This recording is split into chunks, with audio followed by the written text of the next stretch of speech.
네, 신명기 18장에서 20장까지의 말씀 오늘 저희가 함께 보실 텐데요. 이 말씀 가운데에서 저희가 함께 읽으실 말씀 18장 9절에서 15절까지 18장 9절에서 15절까지 함께 읽고 은혜를 나누겠습니다.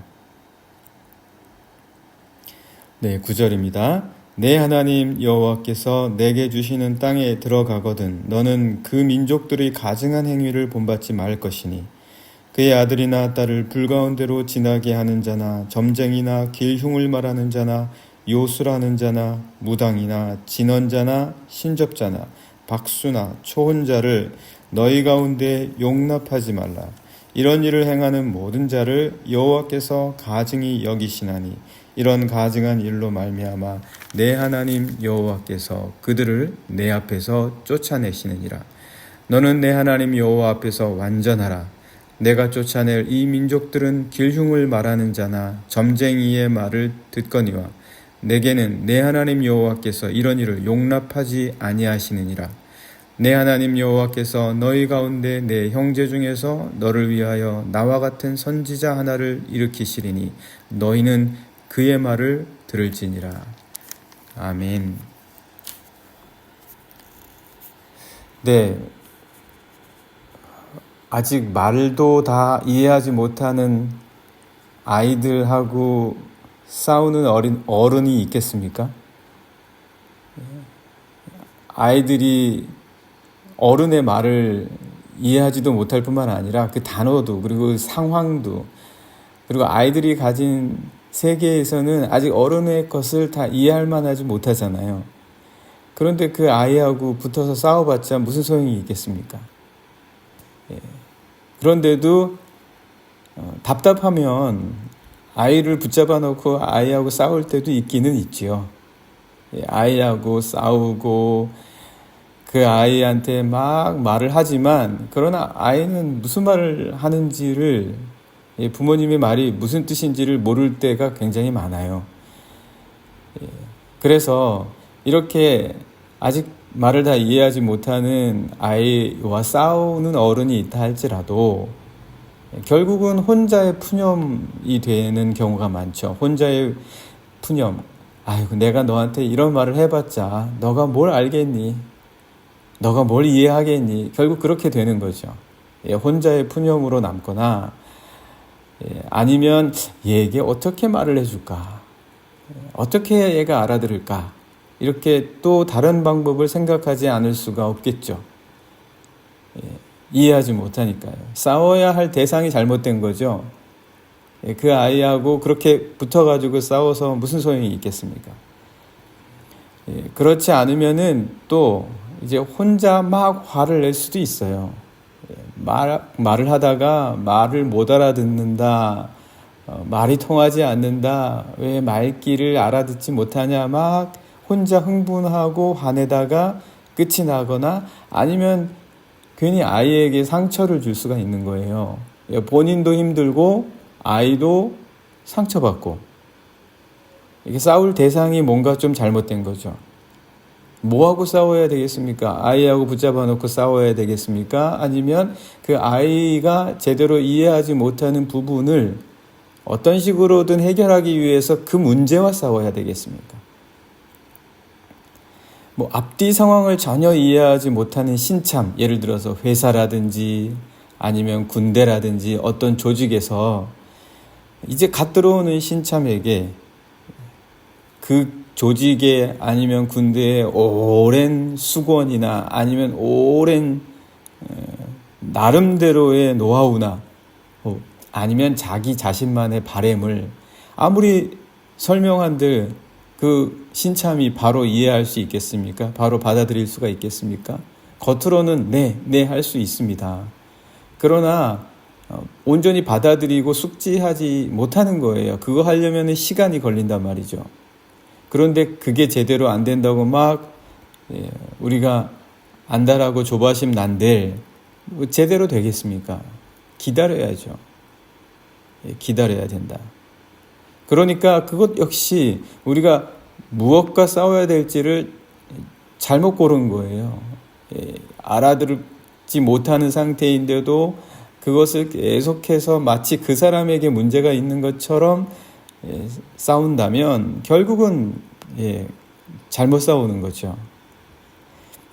그래서 이런 말도 있죠. 누울 구석을 보고 누워라. 아니면 싸울 상대와 싸워라. 이런 말들도 있지 않습니까? 그렇지 않으면 이제 노력도 허사가 되고 자신이 또 뭘 해야 할지 자신도 그러다 보면은 길을 잃는 거죠. 야, 이거 어떻게 해야 되냐? 야, 이거 뭘 해야 되지? 하고 자기 자신도 길을 잃게 될 수도 있다. 이런 상황들이 많이 있습니다. 모세는 지금 이제 이스라엘 백성들이 약속의 땅으로 가야 되잖아요. 이제 약속의 땅으로 가려고 준비를 할 때 당부를 시키는 것 중에 하나가 뭐냐면 잘 싸우라는 겁니다. 제대로 싸우라는 거죠. 잘 싸워야 된다. 제대로 싸워야 된다. 싸워야 할 대상을 분명히 알아야 된다. 그렇게 얘기해주고 있습니다. 이스라엘 백성들이 가서 거기에 있는 나무들하고 싸울 수 있겠습니까? 거기 있는 적들과 싸워야죠. 자신들과 싸우려고 하는 사람들과 싸워야지. 아니, 거기 있는 나무들하고 싸워서 붙어서 뭘 하겠습니까?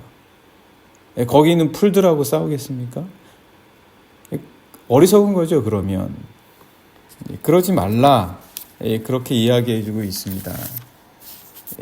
한번 말씀을 보실까요? 20장 19절 말씀 보시면 이렇게 되어 있습니다.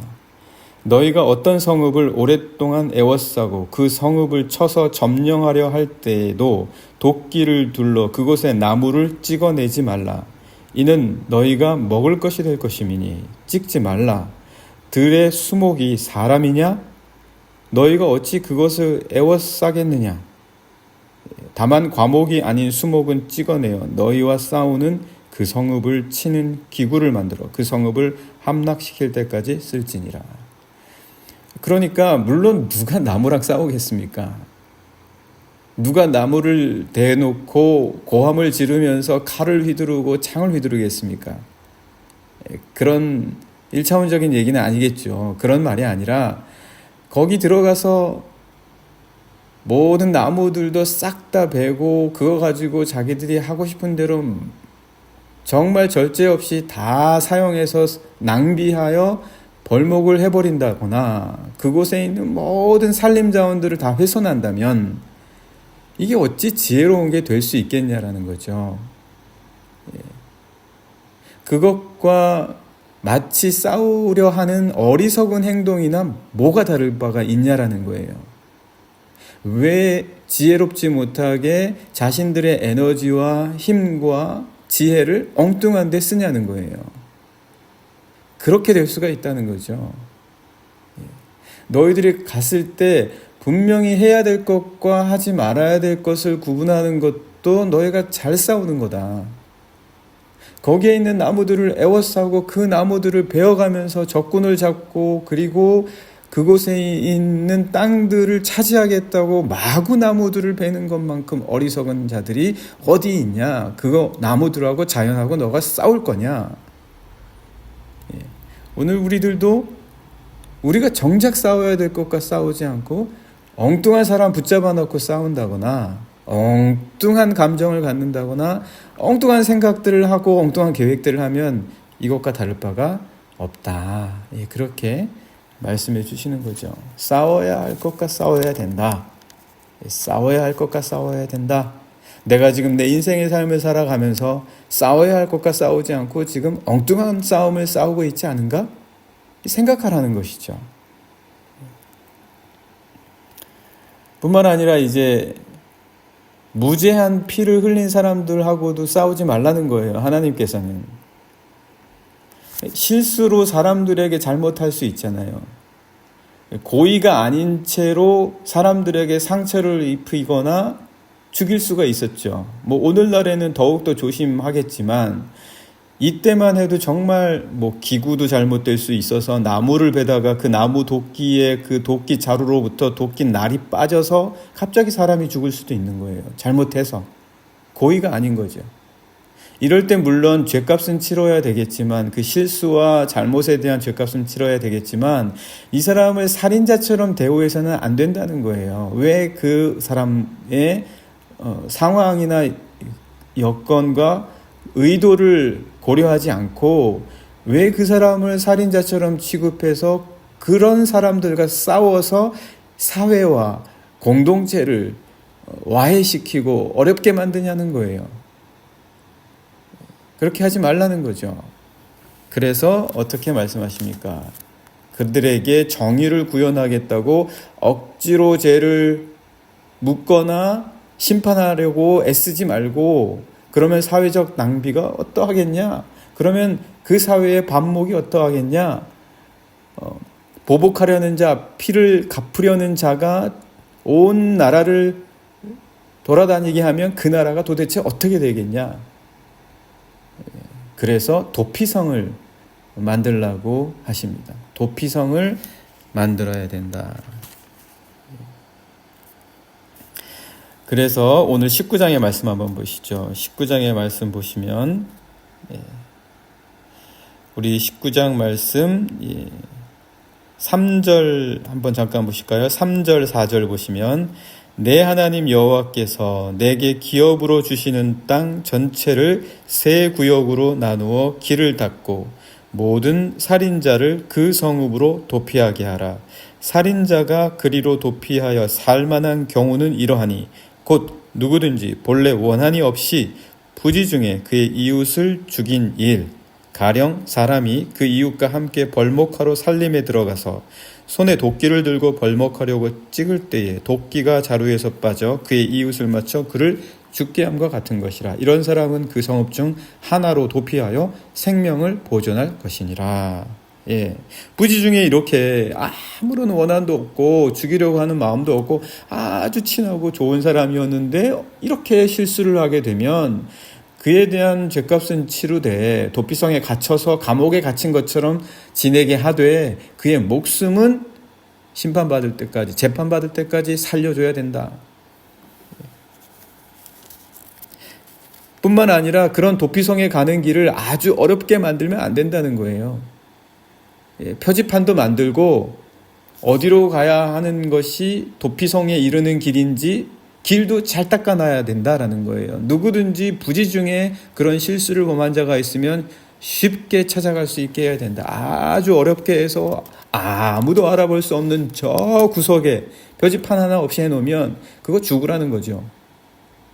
죽으라는 거죠. 왜 엉뚱하게 선한 사람들과 싸우려고 하냐는 거예요. 그 사람들에게도 엉뚱한 싸움이 될 뿐만 아니라 그 사회 조직 전체에게도, 이스라엘 백성들에게도 엉뚱한 싸움을 싸우게 하는 자들은 하나님이 원하시는 바가 아니라는 거예요. 우리가 잘 싸워야 된다. 싸워야 될 것과 싸워야 되지. 그럼 뭐가 싸워야 되냐? 무엇과 싸워야 되냐?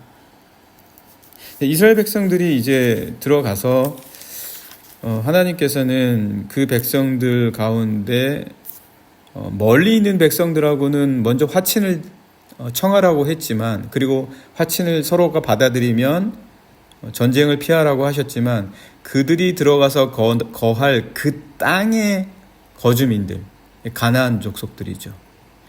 이 가나안 족속들은 다 멸절하라고 하셨습니다. 다 없애라는 거예요. 호흡이 있는 자는 다 죽이라고 했습니다. 남자든 여자든 아이들이든 가축이든. 이거 좀 너무 잔인한 거 아닙니까?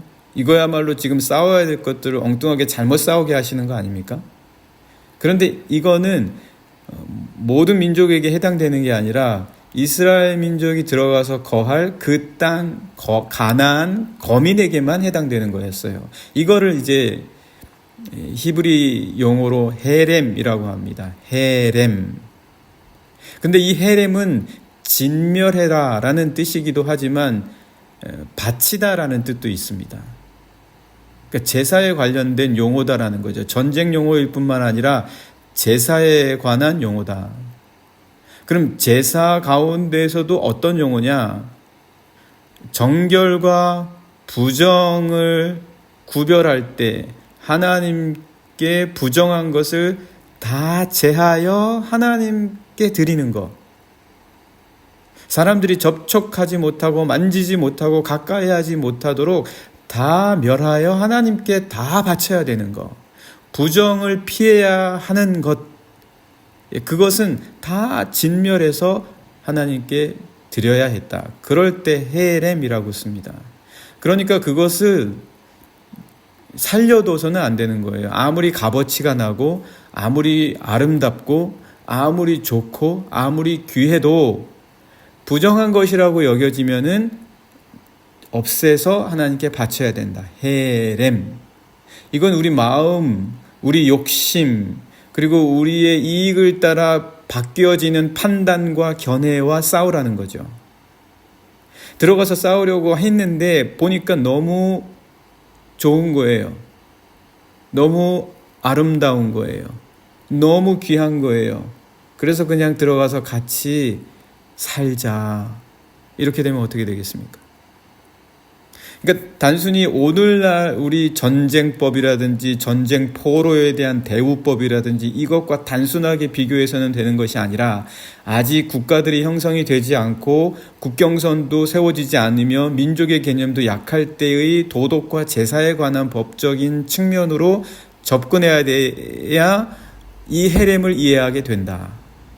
그 진멸해서 바친다라는 게 도대체 어떤 의미에서 왜 그들이 그래야 했었는지 일단 적용이 되는 것이 자신들이 들어가야 할 곳, 그러나 멀리 있는 사람들에게는 적용이 안 된다는 것을 보기만 해도 이것이 왜 그들에게 필요했는지에 대해서 그냥 단순하게 잔인한 것 하고만 넘어갈 수 있는 것은 아니다라는 거죠. 그러면 왜 이렇게 하라고 하셨냐? 왜 이렇게 하라고 하셨냐? 싸워야 될 것을 알려주시는 거죠. 무엇과 싸워야 되냐? 오늘 우리가 읽은 본문의 말씀입니다. 너희들은 그 땅에 들어가서 그 땅에 가증한 것들과 싸워야 된다. 하나님이 기뻐하시지 않는 문화들이 있잖아요. 자기 자녀들을 제물로 바치는 거, 산채로 바치는 거. 그런 거에 익숙한 사람들이 있는 채로 어떻게 그들이 그 땅에서 새로운 것들을 펼쳐갈 수가 있었겠습니까? 그러니까 싸우라는 거예요. 길흉을 말하고 동물의 간을 빼서 점을 치는 그런 점쟁이들과 길흉과 화복을 말해서 사람들의 영혼을 잘못되고 그릇된 길로 이끌어가는 모든 점치는 문화들을 다 없애라. 죽은 자들과 망자들을 마치 신처럼 여기고 그들에게 신의 대우로 이름을 붙여가면서 제사를 드리는 모든 문화를 없애라. 그것과 싸우라. 그것이 하나님께서 정작 그들에게 주신 이 모든 것들의 이유이자 싸워야 될 것과 싸우지 않으면 너희들은 그런 생각들, 길흉, 화복, 점치는 것, 이 모든 잘못된 문화에 오히려 노예가 될 것이다. 그래서 그런 것들과 싸워야 된다. 오늘 저희가 읽은 본문이죠. 본문 한번 제가 다시 한번 읽어보겠습니다. 그리고 마무리 짓도록 하겠습니다. 18장 9절 보시면 내 하나님 여호와께서 내게 주시는 땅에 들어가거든 너는 그 민족들의 가증한 행위를 본받지 말 것이니 그의 아들이나 딸을 불가운데로 지나게 하는 자나 점쟁이나 길흉을 말하는 자나 요술하는 자나 무당이나 진언자나 신접자나 박스나 초혼자를 너희 가운데 용납하지 말라. 장난이라도 재미로라도 하지 말라. 하면 거기 매이는 거예요. 매이게 되고 점점 그 말이 자꾸 신경 쓰이고 뭐 하나라도 좀 거슬리면 그것 때문에 그런 게 아닌가라고 자꾸 우리 영혼이 좀먹는다. 그러니까 하지 마라. 우리를 위해서 하시는 말씀이죠. 우리 영혼을 위해서 하시는 말씀이죠. 이런 일을 행하는 모든 자를 여호와께서 가증히 여기시나니 이런 가증한 일로 말미암아 내 하나님 여호와께서 쫓아내시는 것이다. 이것 때문에 쫓아내는 건데 너희가 그것들을 똑같이 해버리면 없애서 헤렘하지 않으면 어찌 되겠느냐. 그 말씀이죠.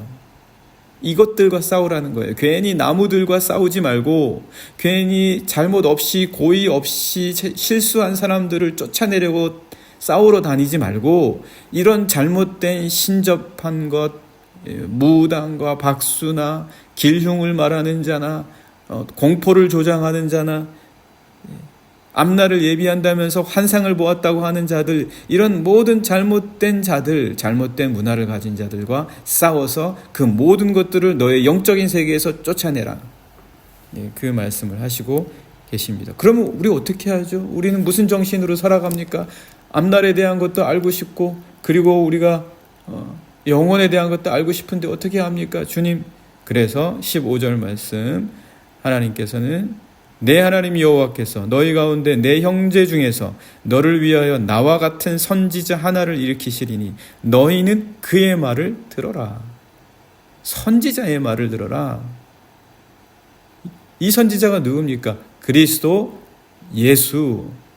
예수께서 말씀이시니 그가 주시는 말씀에 대한 믿음으로 그의 말씀을 들어라. 왜 길흉을 말하고 신접한 자를 말하고 왜 박수무당을 쫓아다니냐? 너희들의 영을 좀먹는 그러한 모든 것들을 쫓아내고 진멸, 해림하고 싸워야 될 것과 싸우고, 그리고 말씀을 들어라.